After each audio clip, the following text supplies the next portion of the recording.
Hello students, चलो आज देखते हैं ऑब्जेक्टिव क्वेश्चंस जो 12th बोर्ड एग्जाम के लिए लेफ्ट है, बाकी रह गया है, उनको देखते हैं। तो पहला क्वेश्चन है आज का, देखो, modulation index lies in between 0 to n। Modulation index lies in between 0 to 1, इसको याद रखना होगा। मॉड्यूलेशन इंडेक्स है। फिर चैप्टर में हम पढ़ाएंगे frequency range for TV transmission 30 megahertz to 300 megahertz. ये भी मोस्ट इंपॉर्टेंट क्वेश्चन है।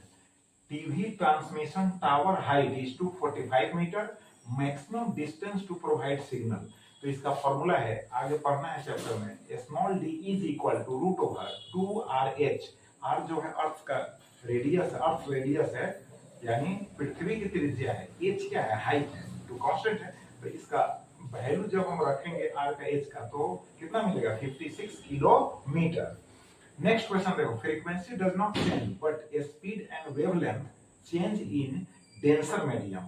जैसे एग्जांपल में ग्लास, जब लाइट जो है रेयर मीडियम से डेंसर मीडियम में जाता है तो frequency does not change but speed wavelength both change.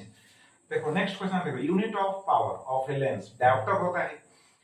To lenses of powers 2D, 2 diopter and -3.5 diopter are kept in contact, equivalent power। अब इसका इक्विवेलेंट पावर निकालने का फॉर्मूला है P is equal to P1 plus P2। Two lenses है, दोनों को contact में, संपर्क में रखा गया है, तो P इज इक्वल टू क्या होगा? P1 plus P2। सॉल्व करेंगे तो कितना हो जाएगा? -1.5 डायोप्टर होगा, जो कॉन्केव लेंस के जैसा वर्क करेगा। नेक्स्ट क्वेश्चन देखो, F1 is equal to 20 centimeter, F2 is equal to -40 centimeter, power of the combination। Similar question है, लेकिन इसमें फोकल लेंथ दिया हुआ है, तो फिर 1 by कैपिटल F, F जो होगा इक्विवेलेंट फोकल लेंथ होगा। 1 by capital F is equal to 1 by F1 plus 1 by F2, और वैल्यूज रखकर सॉल्व करेंगे अब, तो फिर हमको पावर मिलेगा 2.5 डायोप्टर। नेक्स्ट क्वेश्चन देखो, image form by simple microscope. Simple microscope जो होता है, सिंपल, जिसमें एक ही कन्वेक्स लेंस होता है फ्रेम में, तो उसका magnifying power m is equal to 1 plus d by F ही है। कब? जब d is equal to 25 centimetre पर फाइनल इमेज बनेगा तब, और जब इन्फिनिटी पर इमेज बनेगा तब m is equal to d by F ही होगा। और इमेज का नेचर देखो, रियल एंड वर्चुअल होगा। नेक्स्ट देखो, image by objective of a compound microscope, of a compound microscope. जो कंपाउंड माइक्रोस्कोप है उसमें 2 लेंसेज होते हैं, एक ऑब्जेक्ट के नियर बाई, एक आंख यानी आई के नियर बाई होते हैं। तो ऑब्जेक्ट के नियर बाई क्या होगा? Objective lens. आई के नियर बाई जो हो गया वह आई पीस हो गया। तो ऑब्जेक्टिव लेंस के द्वारा जो इमेज बनेगा, real, inverted and magnified. Magnified का मतलब जो ऑब्जेक्ट है उसके साइज से थोड़ा बड़ा। अब देखो, बाई आईपीस, अब आईपीस के द्वारा जो बनेगा वो हो जाएगा virtual, inverted and magnified. Next question देखो, final image by astronomical telescope. Astronomical telescope के द्वारा जो फाइनल इमेज बनेगा वो वर्चुअल होगा, इन्वर्टेड होगा, virtual and inverted. Next question देखो, when final image is at d is equal to 25 centimetre, then m is equal to क्या होगा? -VO by UO into 1 plus d by FE। जब d is equal to 25 centimetre पर final image बनेगा, किसके द्वारा? Compound microscope के द्वारा, तो magnifying power -VO upon UO into 1 plus d by FE होगा। नेक्स्ट क्वेश्चन देखो, इन नॉर्मल एडजस्टमेंट, ये है टेलीस्कोप के लिए। इन नॉर्मल एडजस्टमेंट जब फाइनल इमेज इंफिनिटी पर बनेगा तो उस केस को हम कहेंगे नॉर्मल एडजस्टमेंट। तो मैग्नीफाइंग पावर होगा m is equal to -FO by FE, और जो लेंथ होगा, दोनों लेंसेस के बीच का जो डिस्टेंस होगा वो हो जाएगा FO plus FE, FO plus FE।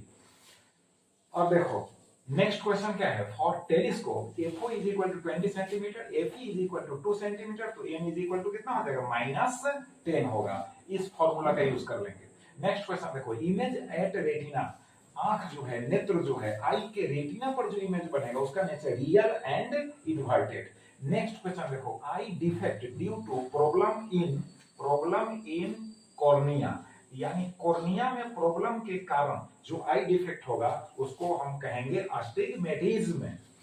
Next question देखो, फॉर फॉर्मेशन ऑफ रेनबो, तो इसमें डिस्पर्शन ऑप्शन में रहेगा डिस्पर्सन, तो डिस्पर्सन होगा। ऐसे याद रखिएगा कि जब रेन ड्रॉप जो होता है उस पर फॉलिंग होता है लाइट का, तो 2 टाइम्स रिफ्रैक्शन होता है, 1 टाइम जो है क्या होता है टोटल इंटरनल रिफ्लेक्शन होता है, और साथ साथ डिस्पर्सन ऑफ लाइट तो होता ही है। नेक्स्ट क्वेश्चन देखो, colour of light due to wavelength के कारण, है ना, लाइट के अलग अलग कलर होते हैं। नेक्स्ट क्वेश्चन है deviation due to thin prism is equal to कितना होता है म्यू माइनस 1 इंटू ए है प्रिज्म एंगल है, म्यू है रिफ्रैक्टिव इंडेक्स ऑफ ग्लास। अब देखो ये हो गया फेज डिफरेंस और यहाँ है पाथ डिफरेंस। इंटरफेरेंस के केस में ये फॉर्मूला जो है मोस्ट इंपॉर्टेंट है, delta phi is equal to 2 pi by lambda into delta P. अब देखो कंस्ट्रक्टिव इंटरफेरेंस के लिए delta P is equal to N lambda होगा, और डिस्ट्रक्टिव इंटरफेरेंस के लिए delta P is equal to 2n plus 1 into lambda by 2 होगा। Next question देखो, cause of colour of thin film, thin जो फिल्म बनता है लिक्विड में उसका कलर का कारण जो है इंटरफेरेंस है। अब देखो फ्रिंज की चौड़ाई, फ्रिंज विड्थ होता है beta is equal to lambda capital D upon small D. Next question देखो, light is transverse in nature, most important question. Brewster's law क्या कहता है, tan IP is equal to mu, और mu is equal to